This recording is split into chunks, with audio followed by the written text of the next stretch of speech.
नमस्ते प्यारे बच्चों। तो आइए आज हम इस वीडियो के माध्यम से ये कक्षा 8वीं की हिंदी भाषा भारती का पाठ 7 भेड़ा घाट इसको समझेंगे और ऐड ग्रेड अभ्यास पुस्तिका में इसको भर लेंगे। तो यहाँ देखिए पाठ के पूर्व की कुछ तैयारी दी गई है। पूर्व तैयारी में दिशा और निर्देश दिए जाते हैं कि आपको इस पाठ में क्या क्या पढ़ना है। तो निर्देशों को आप ज़रूर एक बार इनको पढ़ लें और यहाँ से देखें जो इसके ऑब्जेक्टिव यानी बहुविकल्पीय प्रश्न दिए गए हैं। कि प्रश्न 1 में दिया कि भेड़ाघाट में कौन सी नदी बहती है।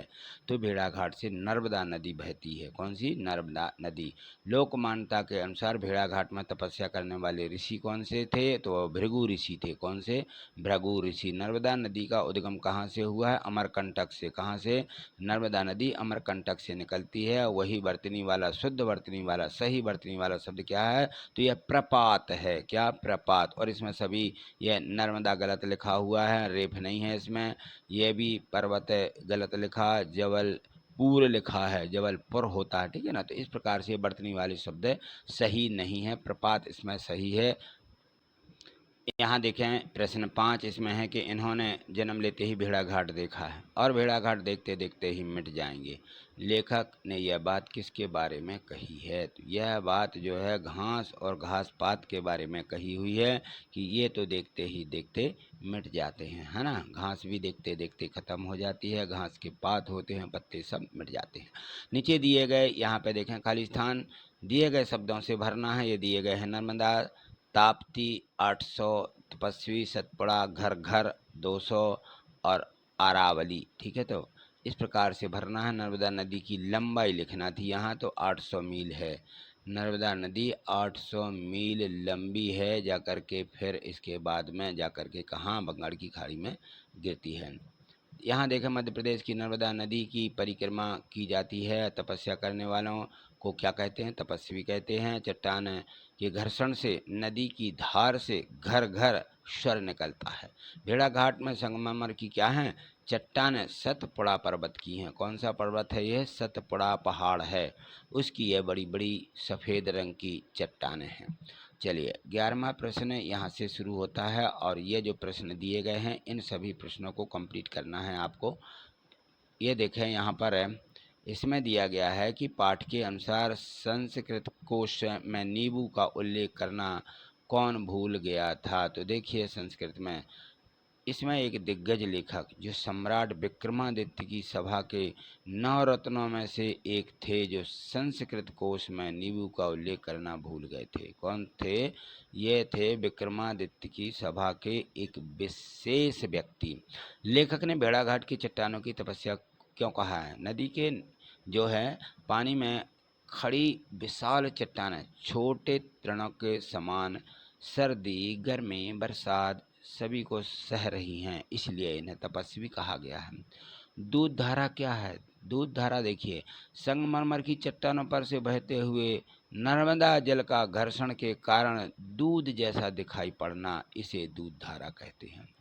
प्रश्न 14वां इसमें देखें 14वें प्रश्न में दिया गया है कि नीचे दिए गए शब्दों का प्रयोग करके एक वाक्य बनाएं, ठीक है। ये दिए गए शब्द मील, भेड़ाघाट, दूर से जबलपुर तो ही तो है, ऐसा ये दिए गए शब्द तो इनसे बनाना है। तो हम लिखेंगे भेड़ाघाट जबलपुर से 13 मील दूर ही तो है, ठीक है। ये हमारा पूरा वाक्य या इन शब्दों को हम सजो करके वाक्य बनाएंगे। चलिए 15वां प्रश्न देखें, यहाँ पे दिया है 15वां प्रश्न और इसमें दिया गया है कि हिमालय की बर्फीली चोटियाँ और नर्मदा में क्या अंतर है। यहाँ देखिए बहुत ही बर्फीली चोटियाँ हैं। तो हिमालय की जो बर्फीली चोटियाँ हैं वो छल रही हैं, ठीक है, यानी वो घिस करके गिर रही हैं, गल रही हैं। एक सफ़ेदी यहाँ भी है जो गलती नहीं है, ढलती नहीं है। नर्मदा चाहे मरमर करे किंतु मरती नहीं है। शताब्दियों ने इसे अमर ही देखा है और ये अमर ही दिखेंगी। ऐसी नर्मदा की चट्टानें हैं। नर्मदा नदी जो है हम मानो यहाँ चांदी के कारगार की बंदनी है। इस पंक्ति का क्या मतलब है, क्या आशय है, ठीक है।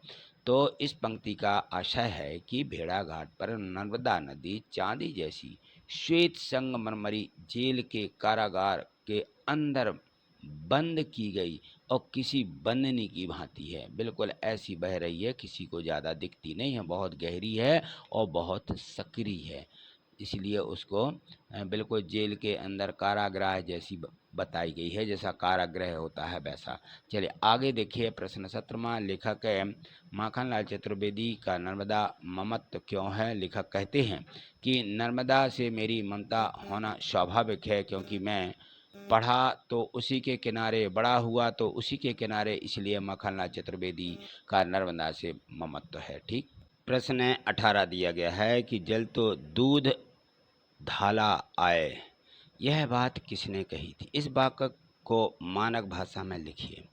तो देखिए इस वाक्य की जो मानक भाषा है यह तो दूध धारा है, मेन चीज़ ये करना चाहिए। और यहाँ लिखा जाए तो दूध धाला आए। ठीक है, ये जो है जो शब्द ये हमारा यहाँ पे है, ये महाराष्ट्रियन शब्द है। यह बात कानों में बाले पहने हुए, टोपी लगाए हुए है और एक फूले गालों वाले ग्रामीण बच्चे ने कही थी, उसने ये बात कही थी। ठीक, चलिए आगे देखिए।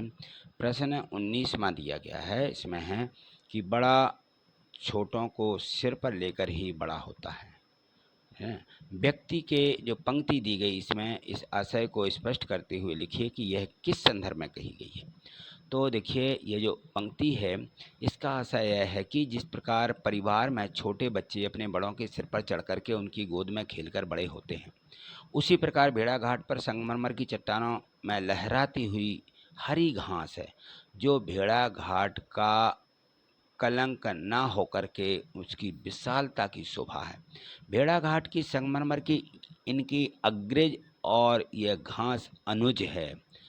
ठीक है, अग्रज माने बड़ा, अनुज माने छोटा, जिसमें भेड़ाघाट की इस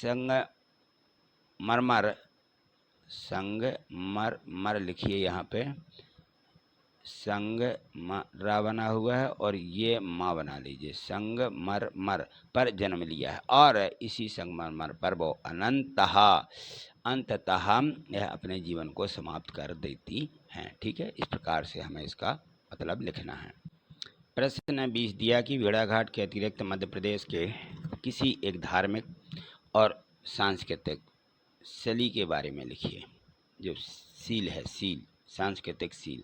भेड़ाघाट के अतिरिक्त मध्य प्रदेश का एक और धार्मिक स्थल है उज्जैन। उज्जैन मध्य प्रदेश में महाकालेश्वर ज्योतिर्लिंग मंदिर के लिए प्रसिद्ध है। सिद्ध नहीं, यहाँ प्रा बना लीजिए, प्रसिद्ध, कहीं कहीं पर यह शब्द गलती है, प्रसिद्ध है। और यहाँ हर 12 साल में, ठीक है, सिंहस्थ कुंभ मेला आयोजित होता है। यहाँ का कालिदास अकादमी और विक्रमादित्य की जो कीर्ति है, मंदिर भी सांस्कृतिक महत्व रखते हैं। यहाँ पर इस मंदिर में लाखों लोग महाकालेश्वर के दर्शन के लिए आते हैं और उज्जैन धार्मिक एवं सांस्कृतिक स्थल के लिए पूरे भारत में यह प्रसिद्ध भी है। कहाँ? ये है हमारा उज्जैन ज्योतिर्लिंग। ठीक है, चलिए ये दिए गए प्रश्न 1 से 20 तक के आपने कंप्लीट कर लिए, अच्छे से समझ लिए हैं। इनको एड ग्रेड अभ्यास पुस्तिका में भर लीजिए। वीडियो को पॉज करें, वीडियो को रोकें डबल टिप करके। ठीक है, चलिए देखते हैं आगे जो अगले पार्ट हैं उनको हम अगली वीडियो के माध्यम से समझेंगे। आज इतना ही, मिलते हैं अगली वीडियो में। यदि आप चैनल पर नए हैं तो चैनल सब्सक्राइब करके रखें और प्रत्येक वीडियो को लाइक अवश्य करिए। ठीक है, चलिए लाइक कर दीजिए। थैंक यू, धन्यवाद।